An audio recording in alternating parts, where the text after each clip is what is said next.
السلام علیکم دوستو، ان حدیث مبارکہ کو ثواب کی نیت سے ضرور شیئر کریں، جزاک اللہ۔ حدیث نبوی صلی اللہ علیہ وسلم نمبر 63۔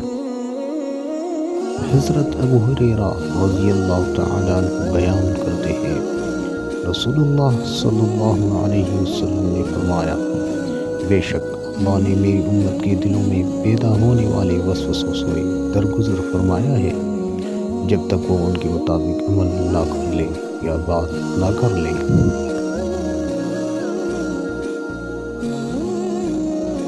حدیث نبوی صلی اللہ علیہ وسلم نمبر 64۔ حضرت ابو ہریرہ رضی اللہ تعالی عنہ بیان کرتے ہیں، رسول اللہ صلی اللہ علیہ وسلم کے چند صحابہ نبی صلی اللہ علیہ وسلم کی خدمت میں حاضر ہوئے تو انہوں نے آپ سے دریافت کیا، ہم اپنے دلوں میں ایسے وسوسے پاتے ہیں کہ انہیں بیان کرنا ہم بہت گراں سمجھتے ہیں۔ آپ صلی اللہ علیہ وسلم نے فرمایا، کیا تم بھی ایسا محسوس کرتے ہو؟ انہوں نے عرض کیا، جی ہاں۔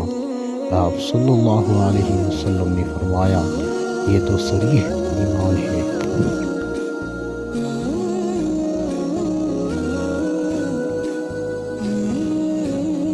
حدیث نبوی صلی اللہ علیہ وسلم نمبر 65۔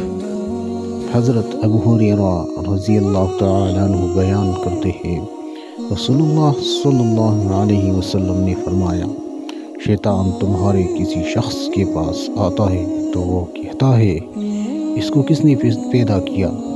اس کو کس نے پیدا کیا؟ حتیٰ کہ کہتا ہے، تیرے رب کو کس نے پیدا کیا؟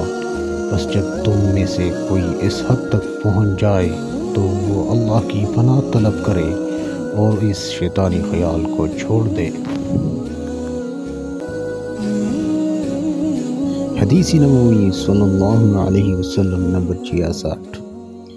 حضرت ابو ہریرہ رضی اللہ تعالی عنہ بیان کرتے ہیں، رسول اللہ صلی اللہ علیہ وسلم نے فرمایا، لوگ آپس میں سوال کرتے رہیں گے حتیٰ کہ کہا جائے گا، اس مخلوق کو تو اللہ نے پیدا فرمایا ہے، تو اللہ کو کس نے پیدا کیا؟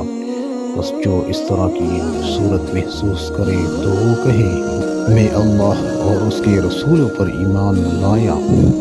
صدق اللہ العظیم۔